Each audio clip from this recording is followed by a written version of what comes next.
I found myself here in Findhorn with Peter and Eileen Caddy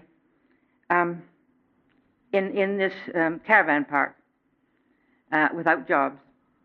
And it was one morning in May '62 that doing my normal morning meditation, I was told that I had a job to attune to nature.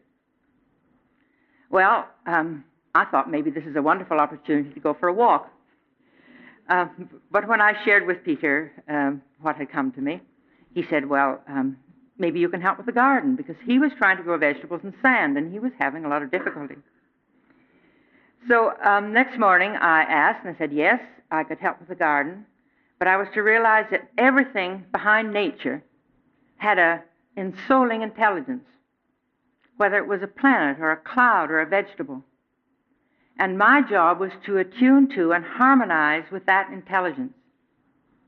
Well, the minute I got this in my meditation, I argued because I didn't think I could do it. How could I attune to something that I didn't know existed? It just made nonsense to me. But I'd had 10 years of that attunement by then, and I knew that it was for real.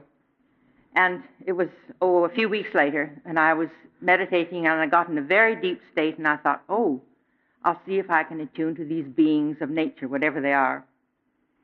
And as Peter needed help with the garden, I decided I'd try with a vegetable. And in this high state, I tried to attune to the essence of my favorite vegetable, the garden pea.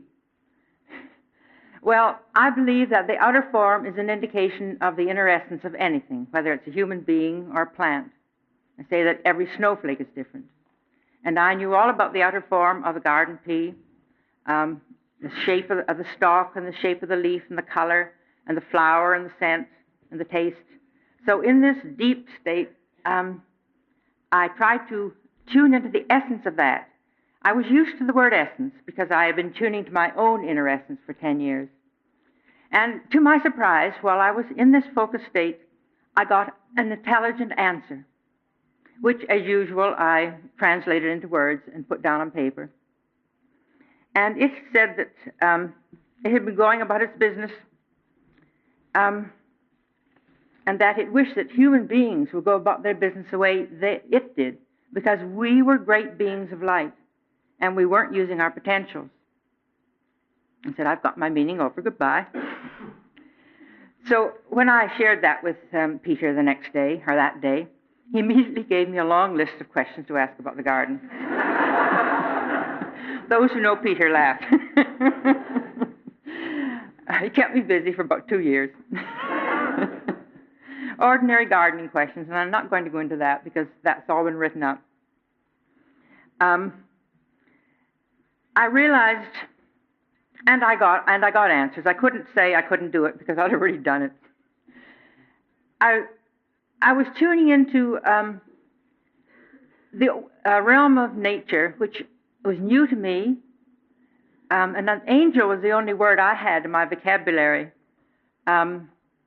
I sometimes use a Sanskrit word for angel, deva, but it was the only word I had for this sort of free-flowing energies that I seem to feel for angels. I don't think of them as a form, but as an energy field. And I realized from this very first contact that I was contacting a group soul of a species. I wasn't contacting any being behind an individual plant, but a group soul. And later on, I contacted the group soul of the animals, too. But first, it was all the plants and everything we had in the garden. I realized I was tuning into a knowledge that every culture and every religion in the past has talked about, and that Christianity has talked about, and has a whole science of angelology, not even translated from the Latin, which I believe that we have sort of give lip service in Christmas time, and because we threw out such belief or experience when the Age of Reason came along and the Industrial Revolution and so on. But I was realizing that this was a valid concept, that these beings hold the archetypal energy and pattern for growth on the planet, for the plant growth and all sorts of growth, human growth too, on the planet.